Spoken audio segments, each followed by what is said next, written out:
मर्द की सबसे बड़ी कमजोरी क्या है? पैसा, गुरूर या बंद कमरे में एक नर्म और नाजुक औरत? एक ऐसी औरत जिसकी आंखें बर्फ से ज्यादा ठंडी और जिसके सुर्ख होंठों पर हमेशा एक ऐसा दावतनामा होता था जो मर्द को बर्बाद होने पर मजबूर कर दे। वो जानती थी कि मर्द को बिस्तर तक लाने से ज्यादा मजा उसे बिस्तर का ख्वाब दिखाकर तड़पाने में है, लेकिन उसके जिस्म की खुशबू और कातिल अदाओं के जाल में मर्द इतने तड़पे कि दुनिया के ताकतवर तरीन मर्द भी मजे से अपनी तजोरियों की चाबियां उसके कदमों में डाल देते। वो कपड़े नहीं उतारती थी, वो मर्दों की अकल पर पड़े पर्दे उतारती थी। उसका नाम था नताशा विरानोवा। और आज हम आपको बताएंगे उस कयामत खेज रूसी हसीना की वो दिलचस्प और सच्ची कहानी जिसने अमीर मर्दों की प्यास और हवस को अपना हथियार बनाया और उन्हें अंदर तक लौट लिया। ये कहानी सुनकर आपके पसीने छूट जाएंगे कि आखिर वो बंद कमरों में ऐसा क्या करती थी, ऐसा क्या दिखाती थी कि मर्द अपना सब कुछ लुटा देते थे। आज की इस वीडियो में खुशामदीद। नाजरीन, सन 2002 मॉस्को की सर्द तरीन रातें। एक ऐसी जगह जहां जिस्म को गर्म रखने के लिए मर्द कुछ भी कर गुजरते हैं। एक गरीब घर में एक लड़की पैदा हुई जिसकी आंखें इतनी नीली थीं जैसे कोई गहरा समंदर जिसमें डूबने का दिल करे। बाप शराबी, माँ मजदूर। बचपन से नताशा ने एक ही बात सीखी कि उस दुनिया में मर्दों से कुछ निकलवाना हो तो उन्हें वो दिखाओ जिसके वो भूखे हैं। कुदरत ने उसे एक ऐसी दौलत दी थी जिसके सामने दुनिया की हर करेंसी छोटी थी। उसका भड़कता हुआ हुस्न, उसका खूबसूरत बदन और वो मुस्कुराहट जो सीधा मर्द के ईमान पर वार करती थी। 17 साल की उम्र में नताशा ने मॉस्को के एक 5 स्टार होटल में वेटरेस की नौकरी शुरू की। वहां आने वाले उम्र रसीदा अमीर, ताजिर और सियासतदान उसके जिस्म के खदोखाल को ऐसे देखते जैसे भूखा कुत्ता हड्डी को। नताशा जब झुककर उनकी मेज पर जाम रखती तो मर्दों की सांसें रुक जाती। वो अपनी नशेली आंखों से देखती तो वो शख्स अपनी बीवी, अपना घर सब भूल जाता। लेकिन नताशा कोई आम खिलौना नहीं थी। वो मर्दों की उस भूख को पढ़ती थी। वो जान चुकी थी कि मर्द को बिस्तर तक लाने से ज्यादा मजा उसे बिस्तर का ख्वाब दिखाकर तड़पाने में है, और यही उसका सबसे बड़ा हथियार बना। 20 साल की उम्र में उस हसीना ने अपना पहला बड़ा शिकार चुना। आंद्रे कुज़नीत्सोव, मॉस्को का मशहूर प्रॉपर्टी टाइकून।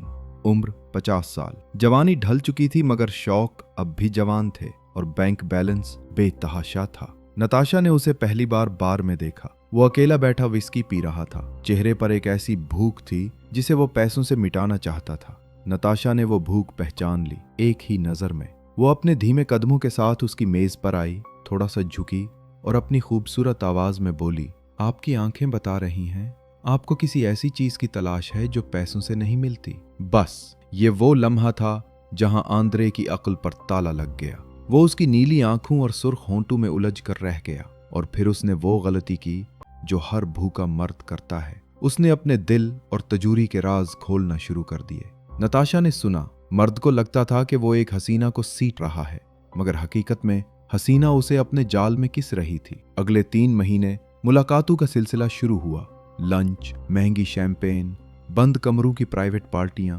हर मुलाकात में नताशा थोड़ा और करीब आती। उसकी सांसें आंद्रे के चेहरे से टकराती, लेकिन जैसे ही वो हाथ बढ़ाता वो मुस्कुरा कर पीछे हट जाती। वो उसे प्यासा रखती थी। हमेशा एक फासला, हमेशा एक ही बात बोलती, कल मिलेंगे। आंद्रे पागल बन चुका था। उसने नताशा के कदमों में हीरे, जेवरात, परफ्यूम्स के ढेर लगा दिए और नताशा बड़ी अदा से वो सब वसूल करती, मगर अपना सबसे कीमती असासा महफूज रखती। फिर वो दिन आया जब आंद्रे ने बेकाबू होकर कहा, तुम्हारे इस हुस्न को हासिल करने के लिए मैं तुम्हें एक लग्जरी फ्लैट देना चाहता हूँ। कोई लड़की होती तो फौरन चाबियां पकड़ लेती, लेकिन नताशा ने बड़ी मासूमियत से इनकार कर दिया।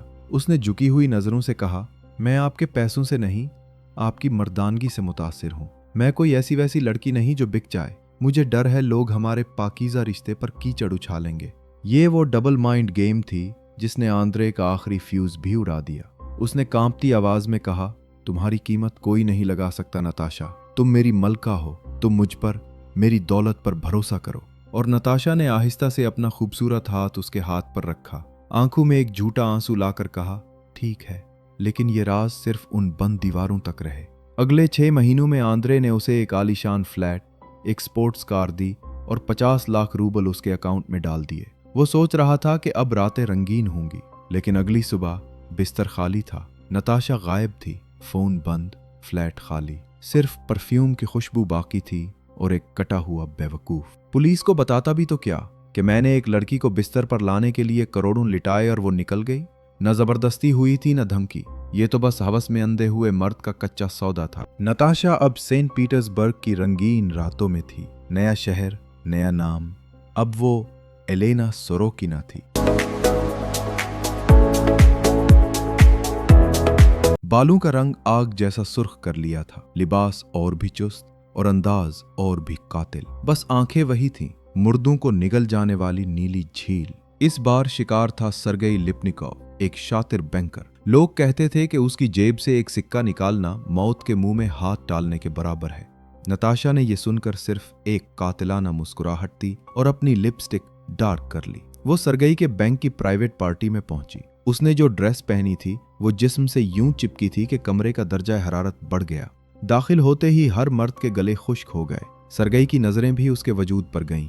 नताशा को मालूम था कि वो उसे घूर रहा है, लेकिन उसने उसे मुकम्मल इग्नोर किया। पूरी रात मुड़कर भी नहीं देखा। ये नताशा का मास्टर स्ट्रोक था, एक मगरूर और अमीर मर्द की सबसे बड़ी दुखती रग कि कोई खूबसूरत औरत उसे लिफ्ट क्यों नहीं करा रही। आखिरकार सर्गेई का गुरूर टूटा। वो खुद चलकर उसके पास आया और बोला, खूबसूरती और इतना गुरूर। यहां से नया खेल शुरू हुआ। मगर सर्गेई आम बेवकूफ नहीं था। नताशा जानती थी कि उसके कपड़े उतारने से पहले उसका दिमाग सुन करना पड़ेगा। उसने जिस्मानी खेल के बजाय दिमागी खेल खेला, बिजनेस की बातें की, होशियारी दिखाई, उसे ये फील करवाया कि वो सिर्फ एक बिस्तर की साथी नहीं बल्कि एक पावरफुल पार्टनर बन सकती है। सर्गेई की हवस अब पैसों के लालच में बदल चुकी थी। उसने एक रात खुद कहा, एलेना तुम मेरी बिजनेस पार्टनर बन जाओ और फिर हम बाकी शराकतदारी भी बेडरूम में तय कर लेंगे। यही तो वो जाल था जिसका शिकारी को इंतजार था। सर्गेई ने अपनी नई महबूबा को पार्टनर बनाया और अपनी तिजोरियों की चाबियां उसके खूबसूरत हाथों में दे दी। एक रात जब सर्गेई एक मीटिंग में था और ख्वाब देख रहा था कि आज रात एलेना के साथ पार्टी होगी, नताशा ने अपना असली रूप दिखाया। उसने सिस्टम हैक करके 20 लाख रूबल एक फेक अकाउंट में उड़ा दिए। सर्गेई जब वापस आया तो बेडरूम और बैंक अकाउंट दोनों खाली थे। एक शातिर तरीन मर्द को उसकी मर्दानगी के गुरूर ने तबाह कर दिया था। मगर शिकारी जब बार बार जंगल में आए तो कभी न कभी शेर से टकरा ही जाता है। रूसी इंटेलिजेंस तक ये कहानियां पहुंचने लगीं। हर जगह से एक ही खबर, एक नीली आंखों वाली कयामत जो अमीर मर्दों का इलाज करके गायब हो जाती है। बिस्तर की सुलूटें भी नहीं पड़ती और तजोड़ियां खाली हो जाती हैं। महकमे ने उस बला का नाम रखा ब्लू आइज। उसको पकड़ने का टास्क मिला दिमित्री वसीलियव को। 15 साल का पुराना तफ्तीशी। वो जानता था कि ऐसी औरतें सिर्फ एक चीज पर आकर रुकती हैं, बहुत बड़ा शिकार। वसीलियव ने खुद को एक रूसी माफिया टाइकून के रूप में उतारा। जाली दौलत, महंगी घड़ियां और बेपनाह हवस का दिखावा। और फिर उसने कांटा फेंका और मछली का इंतजार किया। नताशा अब काजान में आग लगा रही थी। इस बार उसका नाम वीरा था। वो एक प्राइवेट पार्टी में थी जब उसकी नजर वसीलियव पर पड़ी। नताशा ने अपने अंदाज से उसे टटोला। उसकी चाल, उसकी गुफ्तगू का अंदाज और सबसे बढ़कर उसकी आंखों में छुपी वो तलब जो एक औरत को देखकर जागती है। लेकिन आज कुछ गड़बड़ थी। नताशा की छठी हिस्स बोल रही थी। ये मर्द जरूरत से ज्यादा जल्दी बेच रहा था, बहुत जल्दी करीब आ रहा था, बहुत जल्दी अपने खजाने खोल रहा था। नताशा के अंदर के खतरे की घंटी बजी कि ये डील इतनी सेक्सी और आसान कैसे हो सकती है। मगर लालच इंसान को अंधा कर देता है। 1 करोड़ रूबल की डील। नताशा ने सोचा ये उसकी जिंदगी का आखिरी और सबसे बड़ा हाथ होगा। 3 हफ्तों की छेड़छाड़ के बाद वसीलियव ने एक रात होटल के कमरे में उसे बुलाया। उसने मदहोश अंदाज में कहा, तुम्हें अपने नाम पर 50 लाख ट्रांसफर करने हैं, मुझे बस एक अकाउंट दो। नताशा मुस्कुराई। उसने अपनी ड्रेस थोड़ी सी दुरुस्त की और आगे बढ़कर एक कागज पर अकाउंट नंबर लिख दिया। लेकिन रकम ट्रांसफर होने के बजाय कमरे का दरवाजा टूट गया। 4 अफसर अंदर दाखिल हुए। वसीलियव से उठा, अपना कोट पहना और बोला, वीरा, एलेना या जो भी तुम्हारा नाम है हुसीना, तुम्हारा खेल खत्म हुआ, तुम्हें गिरफ्तार किया जाता है।